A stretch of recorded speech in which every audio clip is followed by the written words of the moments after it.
Where do we go? Where do we go? Where do we go? Where do we go? Where do we go? Why are we starting all of these with songs? When we die.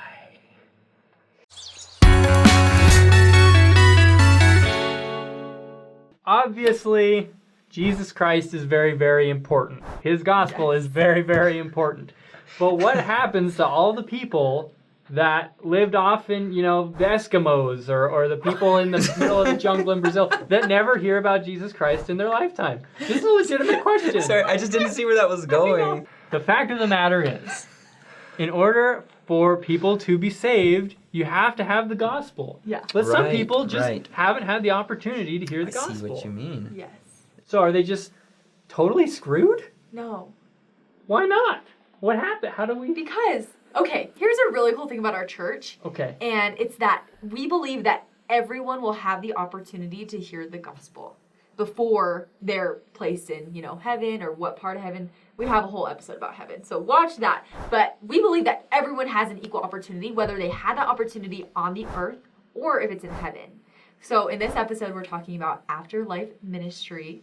I don't have, my family, I don't have a lot of ancestors who are, pioneers or whatever, and I still have a lot of temple work to do, but I know that my family members, even though they weren't members of the church on this earth, they're still going to have a chance to, whether they want to accept or reject the gospel, they can do that. And I want to preface that we don't know a lot about spirit world and afterlife ministry, but we do know a few things, and that's what we're going to share. The Book of Mormon mentions a few times about the spirit world. The Bible talks a few times about the spirit world. The Doctrine and Covenants gives us even more clarification. So we have a quote that says, "After death, our spirits will have the same attitudes, appetites, desires we had at the time of our physical death on earth."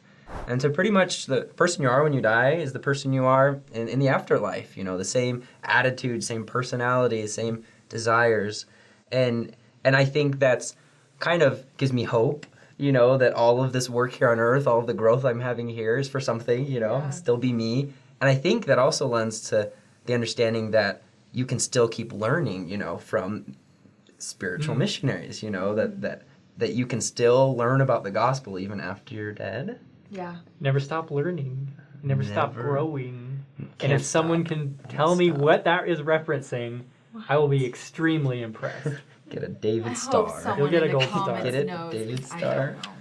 A David Star of David. Okay, well, I'm gonna. We got to point out though that we got to point out physical death, because some people might not understand what physical death is according to our doctrine. So right now we believe that your body is combined with a spirit. Okay, physical body and a spirit, which is also something physical, but a different kind of physical than we understand. What was it? Sorry, I'm Did just you laugh at the word that is physical? deep stuff. What? No, I'm just saying that's like no, gross. Stop. I'm saying that's just a very really intense concept that is like a whole nother thing. And that makes your soul. Yes, your spirit combined with your body is our concept of what a soul is. Yeah. When you die, your body goes into the ground and disintegrates. Your spirit goes to a place that we call the spirit Unless world. you freeze your body, then it won't. Oh my gosh, like Han Solo. Cryogenics. Okay, continue. It's still going to stay here, though. Right. True. Which, Anyway, spirit world. Well, if Han Solo wasn't dead. I don't know why I'm being so weird about this Han Solo was episode. not dead. He was very much alive in that carbon thing. That's true. I'm so proud of you right now, Mimi. So, your spirit separates from your body. Your body goes in the ground, your spirit goes somewhere else. Thank you for that. I know, that was perfect. That was great. I just came up with that. That needs to be canonized. Okay. That was great. All right, but we're going to read about, from the Book of Mormon, what happens to your spirit after you die. Alma 40, verse 11. Now, concerning the state of the soul between death and resurrection, behold, it has been made known unto me by an angel that the spirits of all men and women, as soon as they are departed from this mortal body, yea, the spirits of all men and women, whether they be good or evil, are taken home to that God who gave them life. And it shall come to pass that the spirits of those who are righteous are received into a state of happiness, which is called paradise, a state of rest, a state of peace, where they shall rest from all their troubles and from all care and sorrow. Sounds pretty good. So this paradise is where you go if you've lived for the gospel and you're received by God. But there's also another place called the spirit prison, which is less joyful, I'd imagine, just by the word prison. And we know about it because of 1 Peter chapter 3, verses 18 and 20. And it says, "For Christ also hath once suffered for sins, the just for the unjust, that he might bring us to God, being put to death in the flesh, but quickened by the Spirit, by which also he went and preached unto the spirits in prison. Pretty much what it's saying is that Jesus Christ preached unto the spirits in prison. And so we don't know a lot about spirit prison or what it is, but we know that when the Savior died, his spirit preached unto these spirits. And that leads us to some pretty marvelous revelation, which we receive in Doctrine and Covenants. Yes. That talks more about what this means. What is this ministry to the spirits who have passed on? So those verses in 1 Peter, a lot of Christians know that as the harrowing of hell, where Jesus visits the people and teaches them and kind of releases them like from hell and teaches them all about his gospel. But we actually have modern revelation that gives us more insight into what happened. So cool story about the Doctrine and Covenants. So in 1918, the prophet Joseph F. Smith was the prophet of our church. And at that time in the United States, there was like this major flu epidemic. So people were just dying like all the time. Like it was very common because a lot of people had the flu.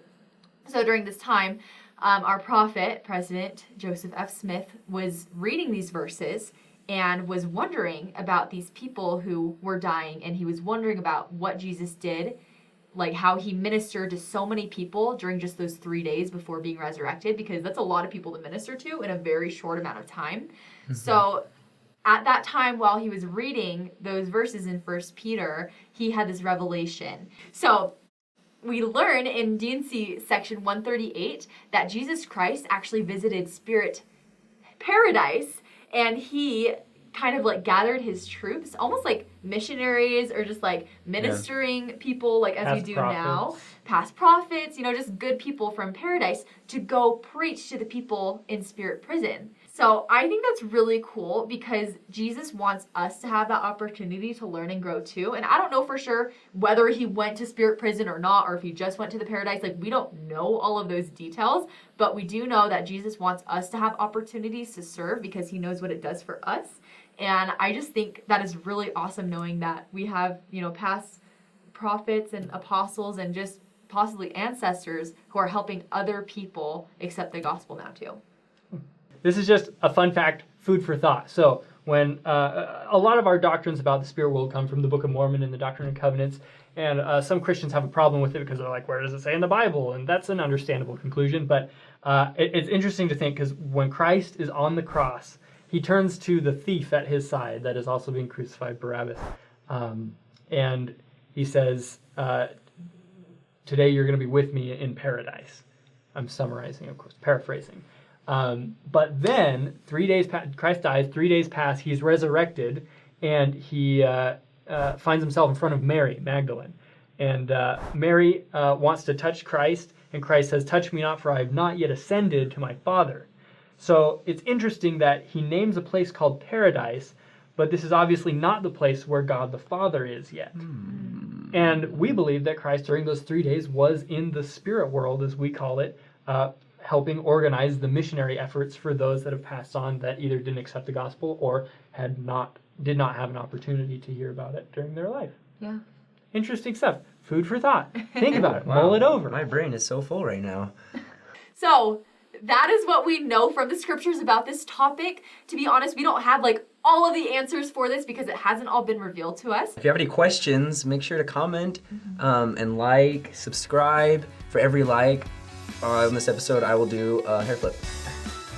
Oh my gosh, That we've is never not- done something like that before. Do you ever think that we're working with our ancestors? Like, cause can you imagine, like, Oh my gosh. like you have ancestors who are missionaries in the spirit world, and Yeah, we're yeah. baptizing the people that they're teaching. I bet. That makes sense. Wouldn't to that me. be cool? That'd be cool. I would love that. Cool ideas.